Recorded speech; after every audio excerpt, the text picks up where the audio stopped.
Happy New Year! Welcome to 2022. Another man. year. I keep thinking. I remember when I got a T-shirt that said the class of 2000, and that was like 20 years away. And I was like, oh my goodness, now it's 2022. Yes, And that's it been a is. few years. But hopefully you had a great holiday season with your family, and you were able to connect with Christ in a really meaningful way this holiday season. But we're back for another year, and excited to see what God's going to do this year through the church and through our community and through the people here. So it's just an exciting time to look forward to a new year and what God's going to be up to. Well, what a great time for ministry. I mean, chaos ensues. God is at work, and this morning I was reminded of something. I was going to my favorite restaurant, and I walked in. I had 5 minutes in my brain. I was like, I've got to get there, get out, and I've got some stuff that I've got to do to get done today. Hour later, I'd had about 5-6 conversations. Ended with my small group at the restaurant there. Shout out to them this morning, and but. People want relationship. People want to know that they're known and know that they're heard, and just loved. And that's something this year we just got to keep pushing forward. We saw a lot of that over the holidays here with the Thanksgiving dinner, the caroling, the family bowling thing. There were opportunities for people to be seen, and that's just a big emphasis of what the church should be about, is helping people be seen and heard and felt cared for. So. We learned at bowling that a lot of those people really like to dance every once in a while, and I'm a little concerned about they had a lot of fun. Does the chicken dance count as dancing? I don't think it does. I think it's on the approved list. Okay. But yeah, it was the joy of that night was so cool. much fun. It's translating just in all generations. Yeah. That's one thing I'm seeing is all generations. There are people connecting to the church. You may be watching today. You're new to the church. We're so glad you're here. And but yeah, just 2022 just has a good feel to it right now. Yeah. Even though we have a lot of families dealing with COVID, some of the things that we've had to deal with, we just continue to walk. It's exciting. Yeah. So you started the series, The Good Doctor. Yes. About our buddy Luke there, and you wanted to talk about Luke. What do you say, Luke 2:52? Luke 2:52, because it's just kind of we have the Christmas story. We have Jesus in the temple as a baby boy. This weekend, if you missed the sermon, we had Jesus, 12 years old, on the precipice of manhood, and gone to the temple. Parents lose him. It's a good thing HR, Children Health and Human Services didn't show up for anybody like that. But it was, seeing Jesus interacting with the teachers and his reaction to his parents, which was obedience, which was that's a great example. Even on the precipice of this journey into manhood, he's still submitting to the parents that have been put in place. Great for our teenagers to hear. Great for all those people to hear. But then, in Luke 2:52, there's just this verse, and I want to read it. I have it in another version in my head, but I want to read it in the ESV since that's what we use here at First Baptist. And it said, "And Jesus increased in wisdom and stature and in favor with God and man." And I remember talking about the fact that word "increased" is overcoming obstacles.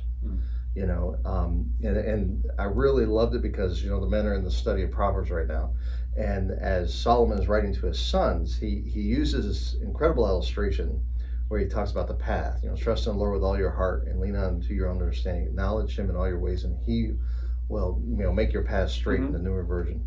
And that word "path" is that wagon wheel, that the image of a wagon wheel, and the rut that was made in those older times and times before us, where they had the wagons, and they would follow these roads that were made by these wagon wheels through the years, and how we have a path. And then you fast forward to the first century church, and you see this where they're called the people of the way.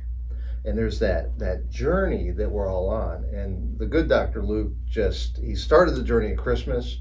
As we walk through just that journey of who Jesus is and where He came from and why He came and all those things, and all the other Gospels just add so much to it. And so much of the material in Luke is just Luke. I mean, we don't see it in some of the other Gospels. but then he just starts walking us through. And in this weekend, there's the sermon is going to be on the temptations of Christ, and my sermon title is "Me Kingdom Come," and you got to come, and you got to understand what that means. You got to because I thought it was just a typo in what you said. Well, yeah, everybody did. Even Vicky, she's like, "Are you sure about that? Are you sure?" I said, "Yes, it's going to make total sense." But watching Jesus walk through those moments right after his interaction with John is going to be a great week. So come. And it's a communion Sunday. Yes. So great time to really wrestle with some of the things that maybe are temptations in your life, and just being a part of that. But yeah, I think this series. I was talking to Vicky this morning, and we're going to be spending time in Luke throughout the year, just really focusing on Jesus' life. There'll be interludes with other series that come in, but I think Luke this year is for us as we just really get deep into who Jesus is. Right.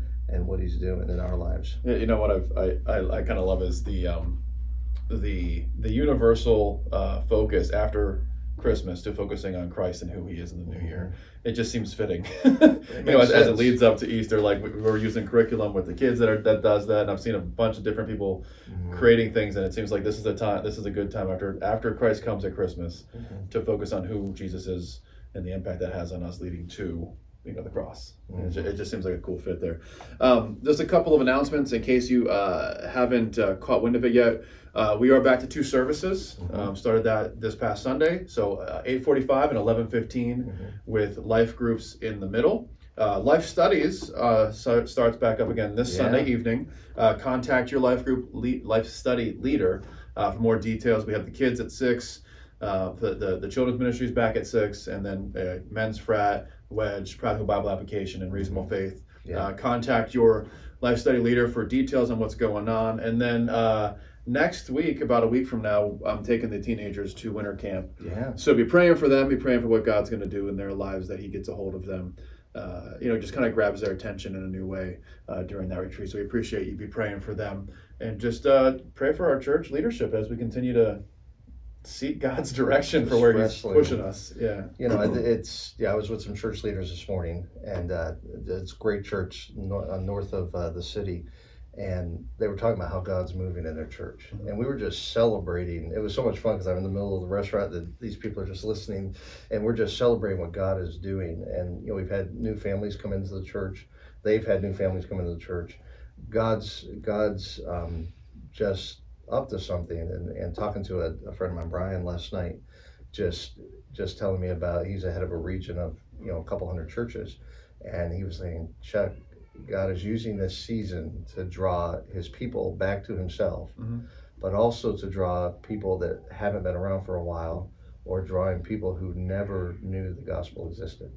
And we've got to make sure that we're continuing in those levels and having relationships at all those levels of people, so that we can be that light that Christ has called us to be.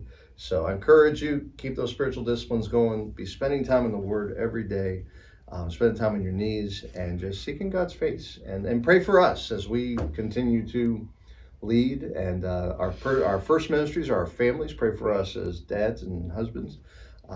But also just pray for the people in your groups, and just really make that a focus. You haven't seen somebody in a while, make a phone call. Say, hey, what's going on? And if we all do that, we make sure that we're ministering to the people God's called us to.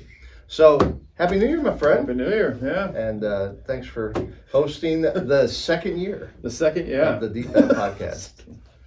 Yeah, thanks for joining us, and we'll see you again next week. God bless you.